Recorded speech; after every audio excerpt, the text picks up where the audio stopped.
पिरचानी भारत में मृधा देश के राजा अश्वपति बहुत धार्मिक और न्याय प्रिय थे, परंतु उन्हें एक दुख हमेशा सताता था। उनका कोई संतान नहीं थी। वर्ष तक उन्होंने देवी सावित्री की घेर तपस्या की। अंत में देवी प्रसन्न हुई और उन्होंने एक तेजस्वी कन्या का वरदान दिया। राजा ने पुत्री का नाम सावित्री रखा। सावित्री बचपन से ही अत्यंत बुद्धिमान, सुशील, साहसी और धर्मपरायण थी। जैसे जैसे वे बड़ी हुई, उसकी सुंदरता और गुणों की चर्चा चारों दिशाओं में फैल गई। जब विवाह का समय आया, राजा अश्वपति ने सावित्री से स्वयं अपने लिए वर चुनने को कहा। सत्यवान से मिलना।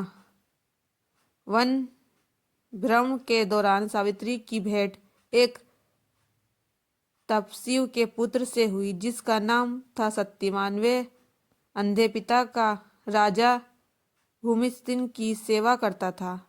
सत्यवान सरल, सच्चा और परिश्रमी युवक था। सावित्री ने पहले ही भेंट में उसे अपना हृदय दे दिया। कहानी में आगे बढ़ने से पहले चैनल को सब्सक्राइब कीजिए। पर जब राजा नारद मुनि ने यह सुना तो वह उन्हें चेतावनी दी।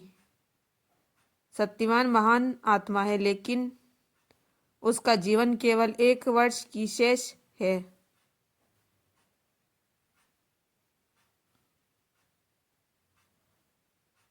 राजा अश्वपति विचलित हो उठे, पर सावित्री अड़ी रही। उसने स्वयं कहा,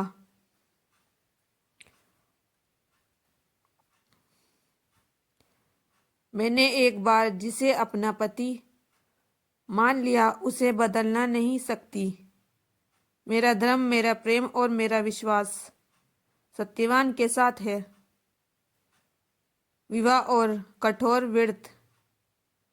सावित्री और सत्यवान का विवाह हो गया। विवाह के बाद सावित्री ने साधारण जीवन अपना लिया। वह तपस्विनी बन गई, कठोर व्रत रखने लगी और हर दिन सत्यवान की सेवा करती रही। जिस दिन सत्यवान की मृत्यु निश्चित थी, उस दिन सावित्री ने 3 दिन का उपवास रखा और सत्यवान के साथ वन चली गई। यमराज का सामना। वन में लकड़ी काटते समय सत्यवान को अचानक चक्कर आया और वह सावित्री की गोद में गिर पड़ा। तभी यमराज प्रकट हुए और सत्यवान के प्राण ले गए। सावित्री भी उनके पीछे चल पड़ी। यमराज ने कहा,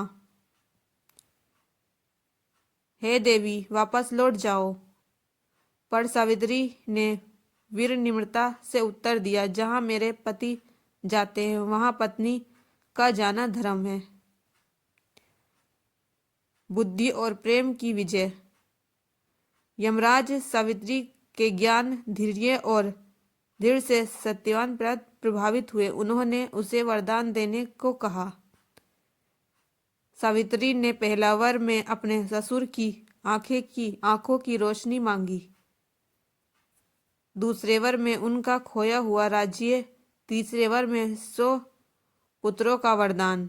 तभी सावित्री ने यमराज को धार्मिक बातों में उलझा दिया। यमराज अचानक टिट गए और बोले, तुम बिना पति के 100 पुत्र कैसे पाओगी? ये सावित्री मुस्कुराई। आपने सिंह मेरा वचन सत्य कर दिया प्रभु। अब कृपया मेरे पति के प्राण लौटा दीजिए। मृत्यु पर विजय। यमराज को सावित्री की चतुराई, प्रेम और निष्ठा के आगे झुकना पड़ा। उन्होंने सत्यवान के प्राण लौटा दिए। सत्यवान जीवित हो उठा।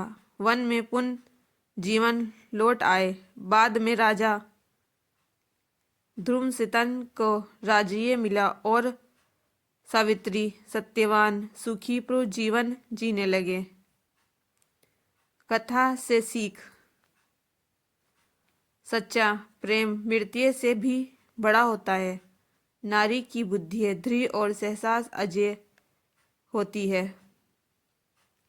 धर्म और सत्य की राह पर चलने वाला कभी हारता नहीं। Please subscribe me and follow me. Comment में ज़रूर बताना आपको ये कहानी कैसी लगी। फ्रेंड्स 1000 सब्सक्राइब कर दीजिए। Thank you friend, I request you.